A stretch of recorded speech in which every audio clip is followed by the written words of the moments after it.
एक खूबसूरत जंगल में एक नन्हा सा सफेद खरगोश रहता था जिसका नाम चमको था। चमको बहुत तेज था मगर वो अक्सर अकेला महसूस करता था। एक दिन वो हरी घास पर बैठा उदास था कि अचानक एक रंग बिरंगी तितली इसके पास आए। इस तितली का नाम प्रिय था। इसके पैरों पर नीले, गुलाबी और पीले रंग चमक रहे थे। प्रिय ने प्यार से पूछा, चमको, तुम उदास क्यों हो? चमको ने आह भरी, मेरे कोई दोस्त नहीं है।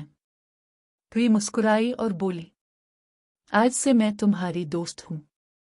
चमको खुश हो गया और दोनों ने सारा दिन साथ खेलना शुरू कर दिया। दोनों दोस्त जंगल में घूमते, फूलों के दरमियान खेलते और नदी के किनारे बैठकर बातें करते। चमको तेजी से दौड़ता और परी हवा में उड़ती।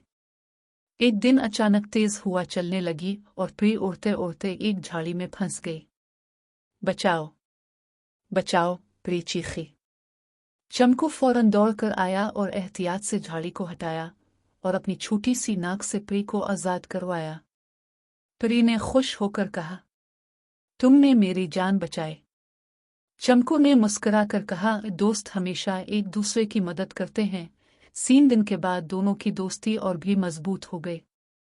अब चमको कभी अकेला महसूस नहीं करता था और परी भी हमेशा खुश रहती थी। वो दोनों हर रोज नई मुहिम्मात करते और जंगल के दूसरे जानवर भी उनकी दोस्ती देखकर खुश होते। सच्ची दोस्ती वो होती है जो मुश्किल वक्त में साथ दे।